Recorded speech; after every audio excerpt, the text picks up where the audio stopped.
Greetings. If you're watching this, chances are you've lived enough of life to know that trust is sacred. And the older you get, the more costly it becomes to give that trust to the wrong people. Let's be honest, kindness is beautiful. But when kindness is handed to those who twist it, manipulate it, and drain you dry, it's not noble. It's dangerous. It's like giving away your last glass of water in a desert. It may seem like the right thing to do, but if it costs you your survival, what good is the gesture? As you age, protecting your peace isn't selfish. It's survival. You've raised children, worked hard, buried friends, and outlived people you never imagined life without. You've earned peace, real, untouchable peace. But the truth no one wants to tell you is this: peace isn't given. You have to fight for it. You have to protect it. And that starts with being wise about the people you let into your life. I once sat down with an 81-year-old man. His face was soft with time, his voice seasoned with decades of joy and heartbreak. He shared a story about a woman he met after his wife passed. She came in like a savior, offering comfort, offering companionship. At first, it felt like grace. She brought him small gifts. Listened when he was lonely. Eventually, he gave her a key to his home. And then came the requests, errands, favors, money. Every week, something more. I wanted to believe she was good, he told me. I was lonely. He wasn't naive. He was human. He wanted to believe in goodness. And while there's nothing wrong with wanting connection, there is something deeply dangerous about ignoring red flags just because you're craving company.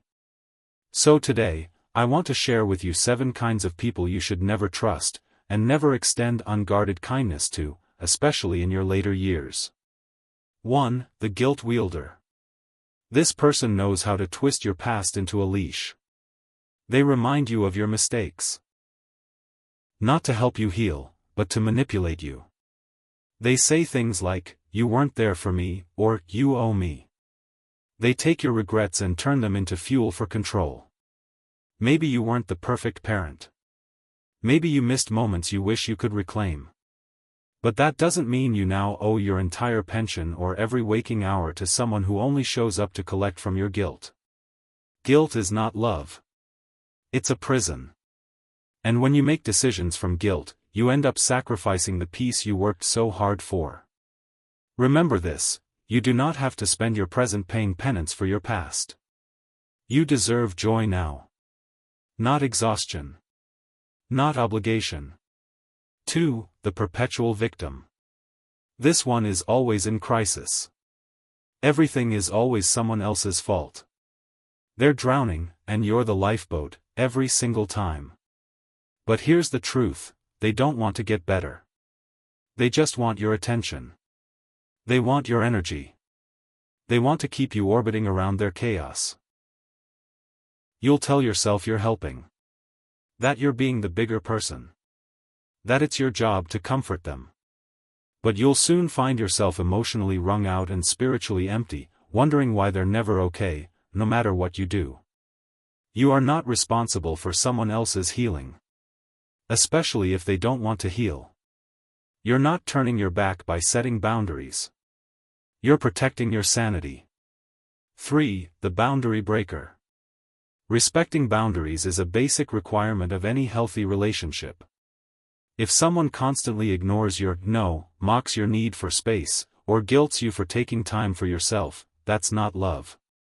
That's control. They'll say things like, "You're being too sensitive," or, "But I'm family." But you are not obligated to allow anyone unlimited access to your time, energy, or home just because of blood ties. You've earned the right to say, "I don't want company today." Or, "No, I'm not loaning out any more money." And anyone who tries to override your boundaries is showing you that your comfort and safety mean nothing to them. Believe them the first time. 4. The instant intimate. Be cautious of the person who enters your life too quickly, with too many compliments and too many personal questions. This is the classic approach of a con artist, and yes, they often target seniors. They might say things like, "You're the most amazing person I've ever met," or "I feel like we've known each other forever." But real connection doesn't happen overnight. It builds slowly. Through consistency, trust, and mutual respect, not through flattery and speed.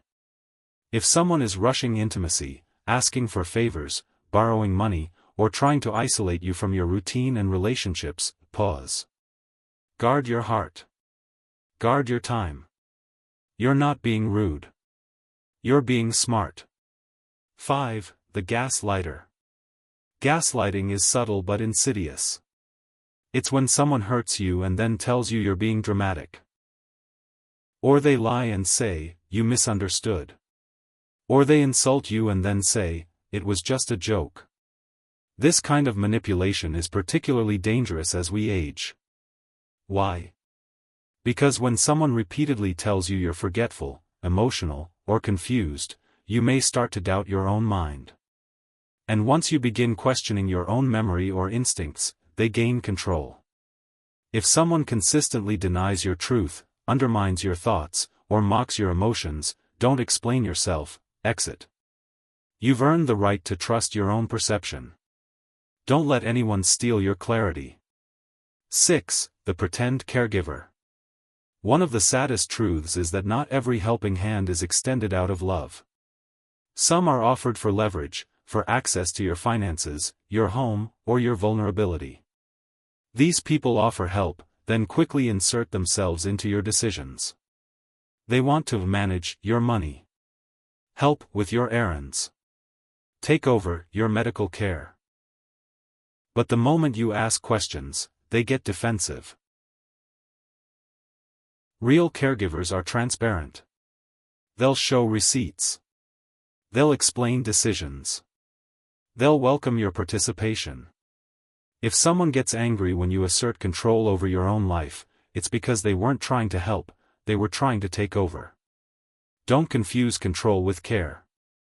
Keep your eyes open. 7. The absent opportunist.